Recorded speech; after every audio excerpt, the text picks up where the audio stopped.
Hello YouTuber public, સૌને good morning.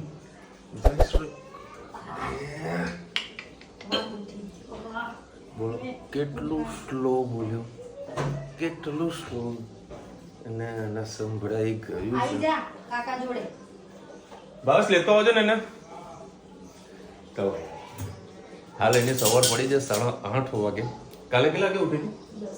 કાલે 10 વાગે ઉઠી હતી ચકોડી, અને અત્યારે એની સવાર અત્યારની સવાર 8:30 વાગે છે. કારણ કે અત્યારે ડબલ ઋતુ થઈ ગઈ છે, બરાબર. શરીર અકળાઈ જાય છે.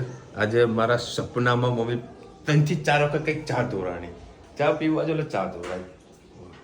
કારણ કે કાલે રાત્રે ધણીએ દૂધ દોરી નાખ્યું હતું, તો આજે મારા સપનામાં ચા ધોરાણી છે. આવું થાય, સપનામાં ચા ધોરાઈ જાય છે અને આખું શરીર અક્કડ થઈ જાય છે. પંખો કરે તો ઠંડી લાગે, પંખો બંધ કરે તો ગરમી લાગે, ડબલ ઋતુને. હા, મચ્છરે કરડે તો કે રૂમ બંધ હોય એટલે પેલા જેટલા મચ્છર અંદર આવી ગયા મારી દઈએ છે. ઓમા બબ્બુ ગુડ મોર્નિંગ.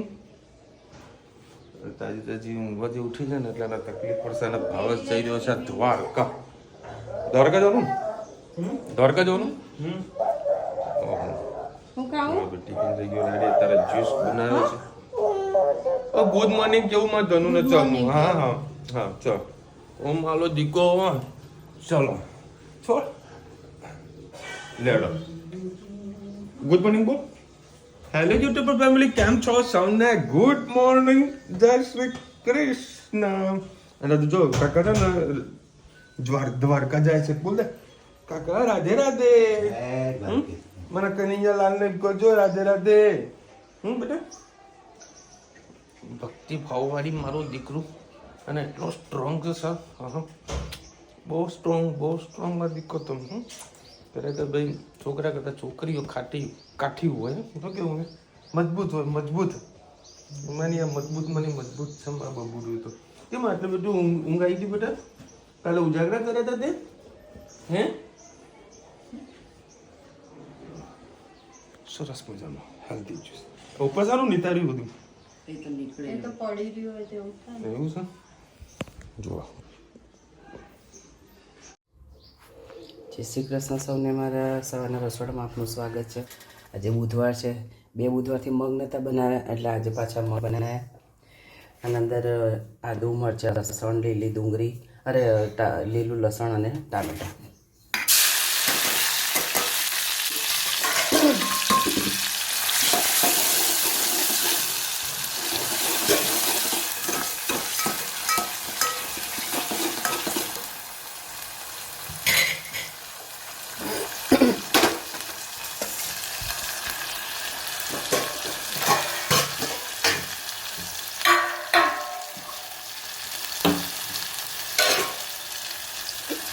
સાથે સાથે આપણે મસાલા પણ કરી દઈએ.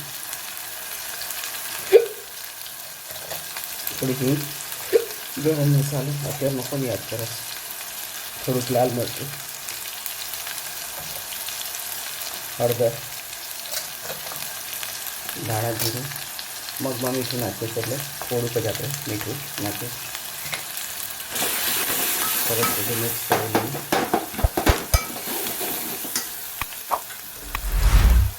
સાથે પાણી નાખીએ.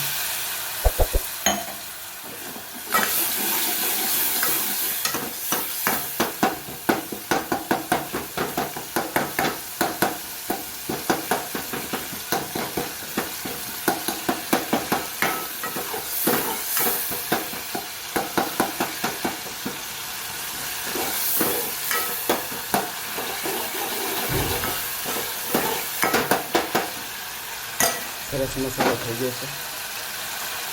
મગ અંદર આપણે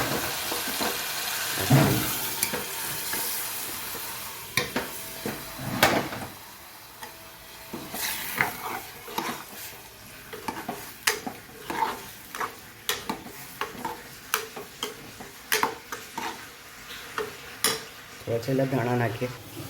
થોડાક ઉપર ધાણા નાખી દીધા. તમને જેટલું કાપડ પડે એટલું તમે કરી શકો છો. બસ હવે આને આપણે સરસ ઉકળવા દઈએ. આપણા મસ્ત મગ વઘારાઈ ગયા છે. કોમેન્ટમાં ચોક્કસથી કહેજો મારા મગ કેવા લાગે. જય શ્રી કૃષ્ણ સૌને. મારા સાંજના રસોડામાં આપનું સ્વાગત છે. સાંજની કન્ફ્યુઝન બધાને હોય, અમને પણ બહુ જ હોય છે. તમને એવું થયું કે કંઈક સારું સારું બનાવતા હોય તો આજે બનાવી આપણે પાલક પકોડા પણ નવી અલગ રીતે બનાવી તમારી સાથે રેસીપી શેર કરું. એક મોટું કઢાઈમાં મમરા વઘારે એટલે આ જ કઢાઈમાં લઈ લીધું છે. આના અંદર આપણે સ્વાદ અનુસાર મીઠું નાખીએ, કારણ કે ભાજી હોય એટલે હંમેશા મીઠું માપનું નાખવાનું. ડુંગળી થોડીક છૂટી પડી જાય એટલા માટે આ રીતે કર્યું છે, કારણ કે આપણે પાતળી કટિંગ કરી છે. એનું પાણી પણ છૂટું પડે અને ડુંગળી પણ છૂટી પડી જાય.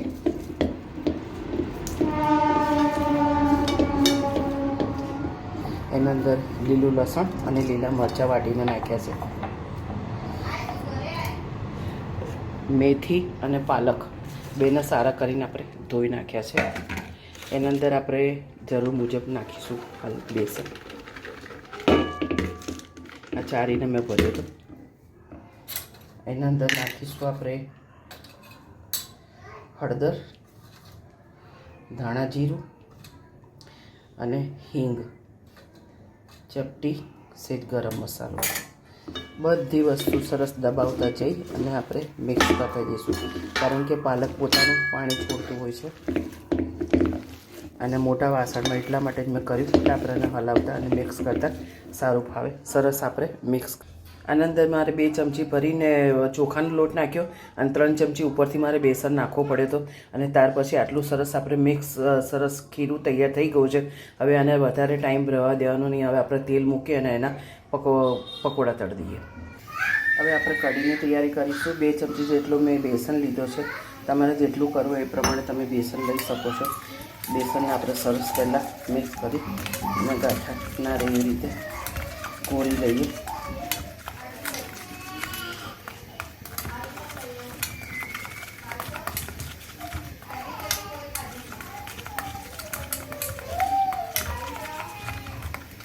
સરસ આપણે ખોરી લીધું. ત્યાં સુધી આપણે પકોડાની તૈયારી કરી. ઉપર સરસ ધાણા નાખ્યા. આપણે અને કોઈ શેપ નહીં આપવાનું. આ રીતે છૂટા જ પકોડા કરવાના છે. જેટલું કઢૈયામાં માસે એટલું આપણે નાખી અને આને કરીશું. બહુ જ આંકડો તાપ લાગે. ગેસ ધીરો કરીએ, ધીમા તાપે મસ્ત ક્રિસ્પી અને તળીએ. રહી તંતરી જાય.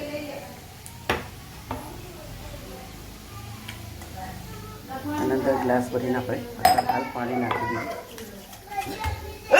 દઈએ.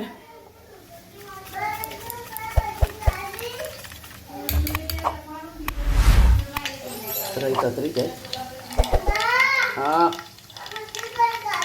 કોને આ બધી એટલી જ હતી. તું કાંડી તો ખાય છે, કોઈએ ખાધી નહીં. શરદી ધનાધન થઈ ગઈ છે તો એ હજી ખાઈ ગયું. કોઈ નહીં ખાધું બેટા. એટલું ખાઈ જાય. પછી કાલે આપણે બીજી લાવીશું. રહી હિંગ નાખી, લીલા મરચાં, લસણ. હા બધી ખાધી એડ. બીજી નહીં પડી બેટા. અમને ખાઈએ. અમને પપ્પાને ફોન કરે કે બીજી બહુ બધી લેતા આવજો. હા કાકાને પપ્પાને ફોન કરીએ. લીલા મરચાં અને લસણ નાખ્યું છે એટલે શું આપણે હા એટલી બધી ખાઈ જા. પહેલાં આટલી ખાઈ જા. આટલી ખાઈ જા. ખાઈ જા પછી બીજી આપણે લાવીએ. શરદી ધણાઈને થઈ છે તો હજી એને દ્રાક્ષ છોડતી નહીં. આ રીતે આપણે સરસ કઢી બનાવી દઈશું. પાલકના પકોડા સાથે કઢી ખાવાની ખૂબ મજા આવે. લસણવાળી કઢી છે, ખૂબ ટેસ્ટી થાય છે. આ રીતે તમે પણ ચોક્કસથી બનાવજો. કોમેન્ટમાં ચોક્કસથી કહેજો અમારા પાલક પકોડા તમને કેવા લાગે. ના ના બધા બહાર ઉતરી ગયા ને. આ રોજ અહીંયા આટલા એક્સિડન્ટ થાય ડેલી. રોજનું છે. અમે હાલ જસ્ટ ત્યાંથી જ આવ્યા અને આ પાછા અમે જઈ રહ્યા છીએ અને હાલ જ એનો એક્સિડન્ટ છે. આખી ગાડી જતી રહી. અને આ વાક કોન્ટ્રાક્ટરનો જ છે. અને રોજ આ વસ્તુ રોજ એક્સિડન્ટ થાય તો પણ છતાં આ કશું કરતા નથી. ચલો ભાઈ 10:10 શું કાઢ્યું એના માટે બધી વ્યવસ્થા કરી દીધી. આ બાજુ આવતી રહે ચસ. અને ભાઈને આપી દે એક. અરે એક બીજી ક્યાં ગઈ? ફ્રીજમાં ક્યાં મૂકવાની છે? કાઢી દે એક. ફ્રીજમાં કેમ મૂકી અરે ઠંડીના તો મેથના પાછું કોણ દેતું હોય? એક દાન દાદા માટે લઈ લે. આપી લાગે એક આગળ. આપી દાદાને આલી દે. જા તો ખાવાનું ચાલુ કર. હું અંદર ગોતી રહ્યો હું. હા તમને આવી ગયું તમારે ખાલી. હા કોને આપી આઈસ્ક્રીમ? હા બેટા વેલકમ. બધાને આઈસ્ક્રીમ ખવડાવીએ સ્પેશિયલી જન્વીને, કારણ કે કાલ થોડીક ઇમોશનલ હો ગયા થે. કાલ कुछ થઈ ગયું હતું. લાવ યાર જન્વીને ખુશ કરી દઈએ, એટલે ખુશ કરી દઈએ. રુચિતાને પૂછ્યું તારે તું ખાઈશ? રુચિતા મને ના પડી કે આઈસ્ક્રીમ મારા નથી ખાવા, એટલે હું મારા માટે બી નથી લાવ્યો, રુચિતા માટે, મમ્મી પપ્પા માટે અને હેતનાની માટે. અને અત્યારે મસ્ત ગરમા ગરમ બની રહ્યા છે પાલક પકોડા. આ હા હા હા પાલક પકોડો. ચટણી બનાવી લસણની? ના અરે કઢી બનાવી ને. અને જો લસણ ચટણી હોય તો ઓર મજા આવી જશે. હા મસ્ત કઢી. ચકાચક મસ્ત બહાર જમીએ. કારણ કે આમ થોડા સમોસા ખાવાની ઈચ્છા તો મને અત્યારે 10:30 વાગે ઘરે આવીને સમોસા વાળી વ્યવસ્થિત ના રહે, એટલે ભાઈ હું તો બહારથી ઘરે બનાવવાની વાત નહીં કરતો, બહારથી. એ શું કર્યું બધું? આ ચાદર ઉપર લગાડી બધું. સાફ કરે ને તું. જો આ લાઈ કોથળી લઈ આવી. કોથળી લેતી આવજા. હેઠ ચલો હવે દિલ્હીમાં છે ને નવા સીએમ નો ચહેરો આવી ગયો છે. કોણ આવ્યું? રેખા ગુપ્તા. અચ્છા લેડીઝ મૂકી. લેડીઝ મૂકી. અચ્છા મહિલા સશક્તિકરણ. હમ. મોદી સાહેબની એક ખાસિયત છે કે પોટલામાંથી કયું ઉંદેડું નીકળે છે એ એમને જ ખબર હોય. અને ઘણા બધા રાજકીય નેતાઓને એક વાતની ખબર પડી ગઈ છે કે કોઈ પણ દિવસે મીડિયામાં જો મુખ્યમંત્રીના રેસનું જો નામ નીકળે બરાબર તો સમજી લેવાનું કે મુખ્યમંત્રી નહીં બની શકે. આ તો આમનું નામ નહોતું હા બરાબર, આનું નામ જ નહોતું બરાબર. અને મોદી સાહેબે થેલામાંથી ઉંદેડો કાઢ્યો. આવ્યો કે સારો એવો વિકાસ કરે, કારણ કે કેપિટલ નગરી છે, ટુરિઝમનું મોટું હબ છે, એટલે વિકાસ આવશે થાય પરિવર્તન તો ઘણું સારું 100% આવશે. અત્યારે બધું કામગીરી ચાલુ થઈ ગઈ છે, સારું કરશે. આવશે 100%. અને આજે મેં તમને હમણાં જે ગાડીનો એક વિડીયો બતાવ્યો જે એક્સિડન્ટ વાળો, હું દિવસના એક ગણી લો ને, એક ગણી લો તો પણ ચાલશે, દિવસના એક બે એક્સિડન્ટ થતા હોય છે. આ ભૂલ જે કોન્ટ્રાક્ટર છે એની જ ભૂલ છે. હું ઉતરીને પેલા ગાડીવાળાને કહીને ભાઈ તું આના પર પોલીસ ફરિયાદ કર, કારણ કે આ રોજ આ એક્સિડન્ટ થાય છે ડેલી, સીધા ખાડામાં પડી જાય છે. આ તો સારું છે કે ભાઈ કોઈ માણસ હજુ મૃત્યુ નથી પામ્યું બરાબર, કોઈ માણસ કેટલું હેરાન થશે. આ બેદરકારી છે. એક હમણાં કોમેન્ટ આવેલી છે ભ્રષ્ટાચારી માટે. કોને લખ્યું છે? કૃષ્ણસિંહે, કે 25-30 વર્ષ સુધી ₹1 વધારો ખર્ચ ન કરવો પડે.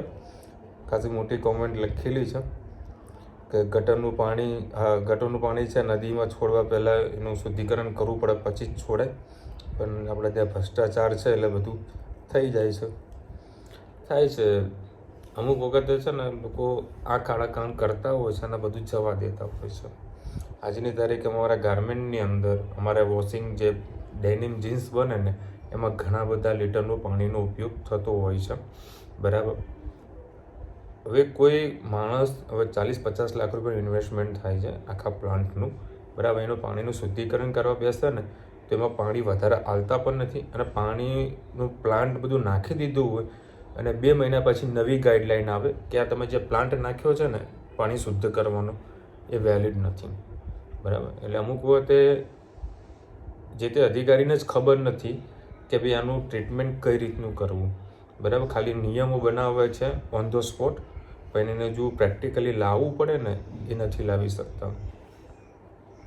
ઘણી બધી બાબતો છે. તમે મારે અમદાવાદમાં નારોલ ને બધે જવાનું થતું હોય છે સાહેબ, શું એવી ગંદી હાલત છે, આટલું ઇન્ડસ્ટ્રીયલ એરિયા છે બરાબર, કાદવ કીચડ અને ખાડા અને ટેકડા. મેં કહું છું ભાઈ આ ચોમાસામાં તમે કઈ રીતે કામ ધંધો કરતા હશો કે હવે ટેવાઈ ગયા છે હાવ થર્ડ ક્લાસ.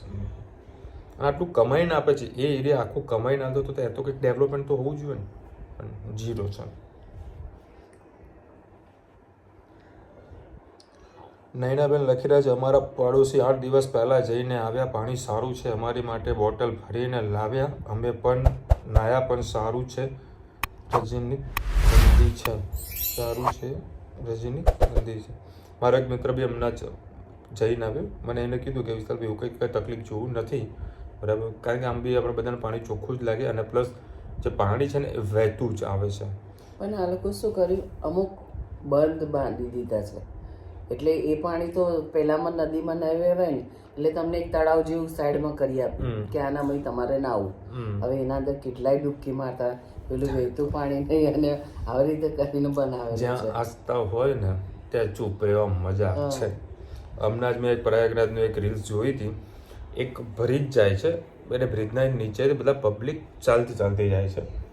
એક માણસે બ્રિજના ઉપર, બ્રિજ એટલો નાનો છે કે તમે હાથ લાંબો કરો તો બ્રિજ હાથમાં આવી જાય, ઉપર આવી જાય. એક ભાઈએ હાથ લાંબો કરીને પગે લાગ્યો. સાહેબ તમે નહીં માનો, કોન્સ્ટન્ટ જેટલી પબ્લિક આવે તો બ્રિજના ઉપર હાથ મૂકે પગે લાગે. એક માજી તો બ્રિજની જે દિવાલ આવે ને, દિવાલ આગળ પગે લાગે, એમાં બીજી પણ આવી, એને એ બ્રિજમાં પગે લાગે. બધાને કેવું થાય કે ભાઈ અહીંયા તો કોઈ દેવ દેવતા તો છે નહીં, તમે બ્રિજના ઉપર કે પગે લાગી રહ્યા, કોઈ માતાજીનું મંદિર નથી. એટલે આ આસ્થા છે, આસ્થામાં ચૂપ રહેવામાં મજા છે, મજા લેવાની.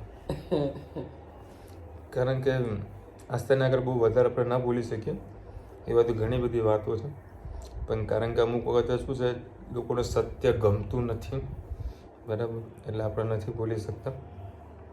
અત્યારે ધનવીને આઈસ્ક્રીમ ખાવાની બહુ મજા આવી.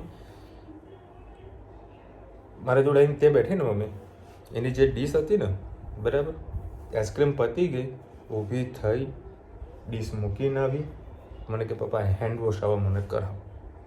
કમ્પ્લીટ કામ એનું પાછું.